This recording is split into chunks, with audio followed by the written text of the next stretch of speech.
In the corner of my dining room is my planted display aquarium. When I come home from work, this is what keeps me sane. But like everything else in life, there are ups and downs, twists and turns. My YouTube channel just hit 10,000 subscribers, had 4 million YouTube views, and things were going pretty well. So I was pretty happy with how things were going in general. Now in this tank I have a very beautiful male honey gourami, which I was at the shop, saw him and thought he looks amazing. Let's bring him home. So he's been here for a while. Now I thought I'd go down to the shops and look for a female to keep him company in my tank. When you're looking for a fish, sometimes you don't find the fish you're looking for. So no female honey gourami at the moment. But I did find a magnificent looking female betta, and I thought she would look amazing in my aquarium, and she does. We had a competition and we called her Rosa. Now this very lovely female betta hopefully is going to have some company herself, and we'll see what we can do to have some more betta videos coming your way. And while I thought I might be doing some honey gourami videos, it turns out not to be. That'll be another day. What I did find was an absolute dream fish, which honestly, just when I saw it, I said he is a special fish and I've got to have him. So this is a dream fish for me.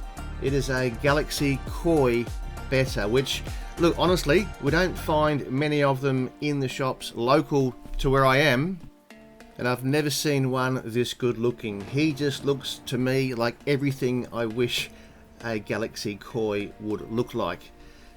Anyway, here he is. Now, he went into my tank pretty quickly.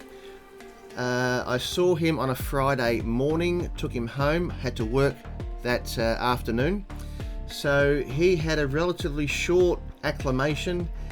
I had a very short time to film him as he settled in, and it really looks as if these two fish have hit it off, and I'm looking forward to seeing what can happen in the months ahead and what videos I can make, and just how these two fish maybe will breed, and there's a lot of videos hopefully in the making.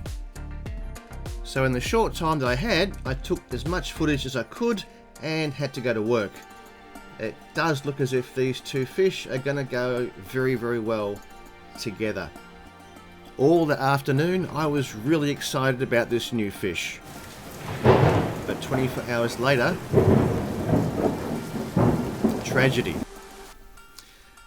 I was totally shocked, had no idea what had gone wrong, but Pets Domain does have a 7-day replacement warranty, so I went back to the store with my little dead fish and a water test, and I got a replacement fish.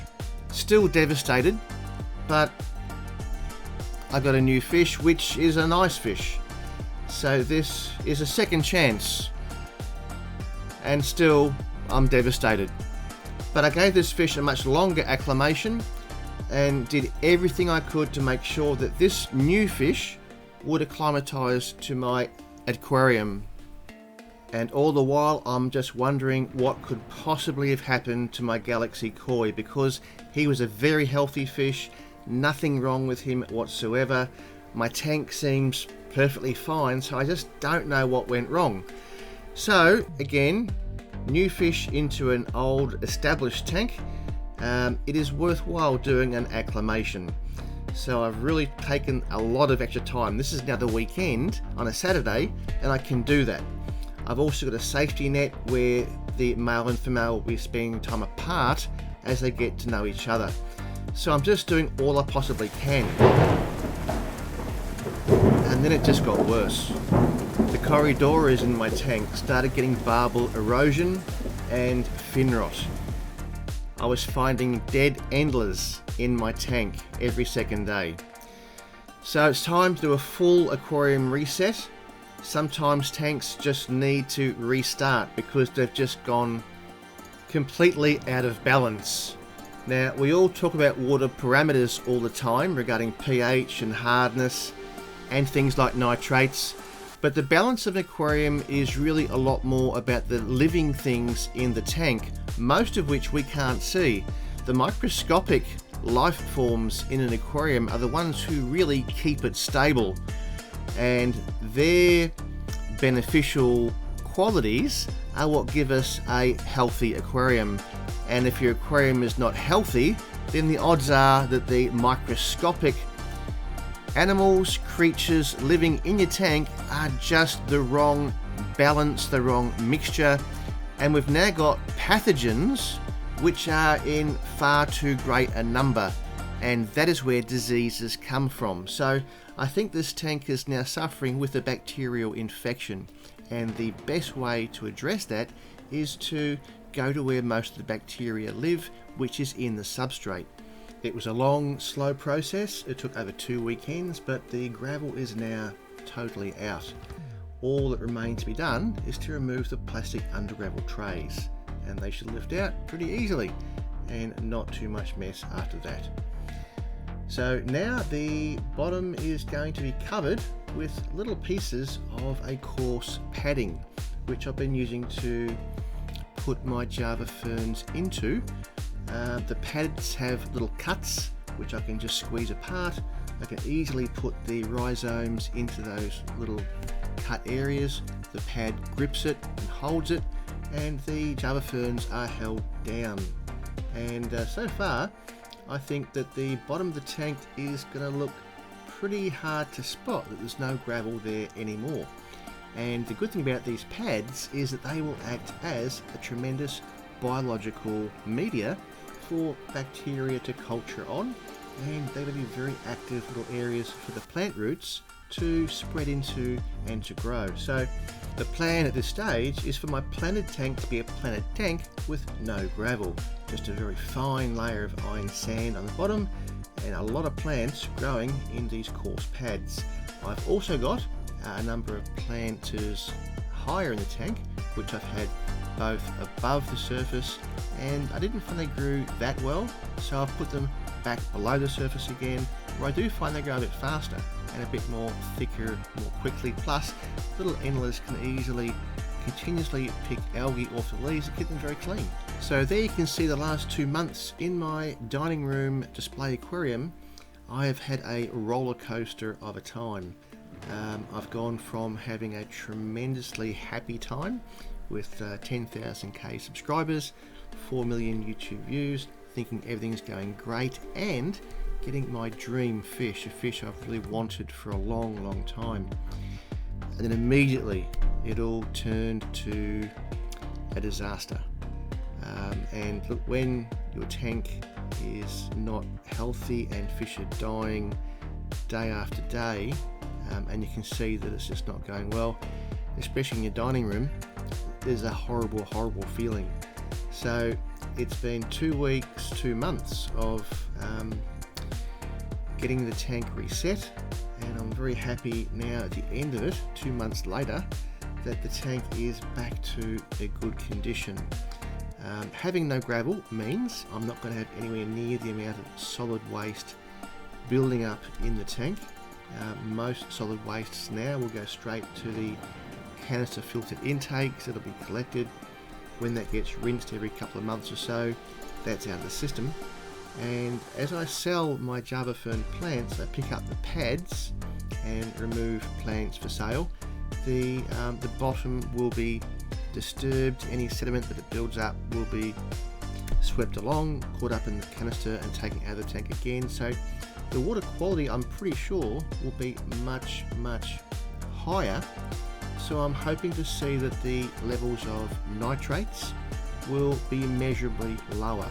So if there's less organic material in the tank, there must be less levels of nitrate. So I'm looking forward to seeing what levels I do get.